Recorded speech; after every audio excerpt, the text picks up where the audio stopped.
Bonjour à tous, bienvenue dans cette nouvelle vidéo. On va parler de Gamera 2, l'attaque de Légion, donc réalisé par notre cher ami Kaneko. Donc là, le film, le tout premier avait un gros succès, donc le 2 va être lancé et sera sorti l'année suivante, en 1996. Donc là, il faut savoir que 1996, la Toho a voulu concurrencer Gamera avec la trilogie de Motra. Donc pour viser un public beaucoup plus jeune. Donc là, Gamera va pas affronter les Jaios cette fois-ci, il va affronter Légion, qui est une forme de vie extraterrestre, une espèce d'araignée. Donc là, le titre japonais c'est Gamera Su Legio Sure.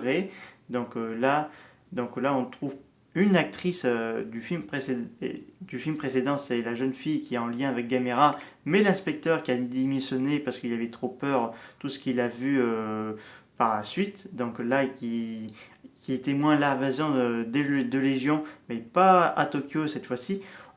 C'est l'intention que l'invasion se passe à Hokkaido pour varier un peu les environnements, pour varier un peu les secteurs et tout ça, pour pas que ce soit la même ville et tout ça. Mais ceux qui auront regardé, qui ont vu ce Gamera 2, vous verrez des petits clins d'œil au premier de la saga, donc les Ninjayos et tout ça. On va même les mentionner que Gamera et Jaios s'adaptent dans ces environnements, puis à ces formes de vie en format connu. Donc là, la psy de l'histoire, c'est que des étoiles tombent sur Terre, et donc là, ils s'écrasent qu'au Japon, et on ne trouve pas dans les cratères les astéroïdes et tout ça. Sauf qu'à un moment donné, il y a des événements assez imprévus, les téléphones qui sont brouillés, des aurores boréales, et là, on a une fleur qui pousse dans les capitales de Hokkaido, donc là des fleurs gigantesques. Donc si vous regardez les fleurs qui poussent dans les immeubles, c'est un hommage à la série Ultra Q.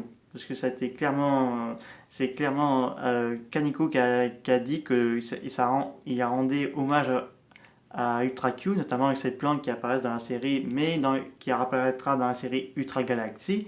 Donc là, Légion s'installe dans la région pour habiter, et en mettant beaucoup d'oxygène pour eux, mais qui devient inconvénient pour les humains, donc voilà, qui est très flammable. Donc là, il va y avoir un lien entre les humains et Gamera pour combattre Légion qui va évoluer. Légion, on n'a qu'à dire, c'est une espèce de Destroya, mais parce qu'il y a clairement un petit clin d'œil à Destroya, parce que Légion il va évoluer dans des formes assez intéressantes. J'ai trouvé vraiment intéressant qu'il y ait un côté là-dessus. Et donc, parce qu'il y a des légions qui défendent le nid, des légions qui volent, et bien sûr, la légion reine, gigantesque, donc elle peut envoyer ses sbires et les rappeler en cas de danger. Mais on voit clairement que la créature est indestructible, donc l'armée est dépourvue. Gamera se fait carrément pulvériser par une explosion de la fleur. Et donc il va revenir avec beaucoup plus d'énergie pour combattre Légion. Donc le film sera tellement en carton au Japon qui va dépasser le box-office de Godzilla vs Destroya. Donc c'est un gros carton au Japon, et qui est un film qui a été fait en hiver. C'est assez rare de voir un Kaiju Ega se faire tourner en hiver. Donc là on suit d'autres personnages qui sont classés dans tout ce qui est météorites et bien d'autres encore. Donc avec les militaires, donc ils vont travailler ensemble pour comment se débarrasser de Légion, et la jeune fille va tenter de reprendre la connexion entre Gamera et elle, mais là, on arrive clairement où plus ce lien il va plus exister. Donc voilà. Et donc là, Gamera a un aspect assez sauvage, enfin à peu près, mais ce sera dans le troisième, il sera vraiment une allure assez agressive. Il faut savoir que celui qui a fait les effets, le costume des kaiju, mais aussi le décor, tout ça, c'est notre ami Higuchi. Donc, si je ne dis pas de bêtises, Higuchi, attendez, Shinji Higuchi. Donc, ce nom doit sûrement vous rappeler quelque chose, parce que il a fait avec Hideaki Anno sur Shin Godzilla en 2016, mais bien avant, il avait fait les deux films. C'est même lui qui a réalisé à la fois ces films et également les effets spéciaux. Il a fait les deux premiers films de l'attaque des Titans en live action. Donc c'était sorti en 2015 qu'au Japon, où le 1 et le 2 ont cartonné au box-office japonais également, parce qu'il était à fond dans ses projets. Lui aussi il est très fan de tout ce qui est Tokusatsu et Kaiju Ega, donc il a eu la permission avec Kaneko pour les maquettes, mais également pour les effets spéciaux, les costumes des Kaiju et tout ça. Parce que Légion, en forme finale, il fallait avoir deux personnes, un à l'avant et à l'arrière pour les pattes. Et donc là, c'était un gros costume assez bien grand.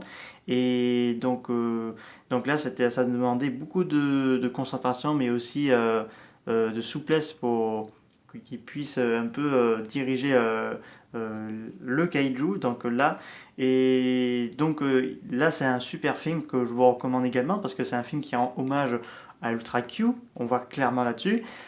Mais ce film va rendre beaucoup hommage, enfin, il sera plutôt des clins d'œil pour le Monsterverse de Warner Bros. Et Legendary. Si vous regardez Godzilla 1, on voit clairement qu'il y a une référence avec Gamera, parce qu'en termes de scénario, parce que les Mutos, c'est un peu le rôle des Légions, et Godzilla fait le rôle de Gamera, mais Godzilla, c'est Godzilla parce que beaucoup de personnes disent que Godzilla a un comportement de Gamera dans le film, donc là.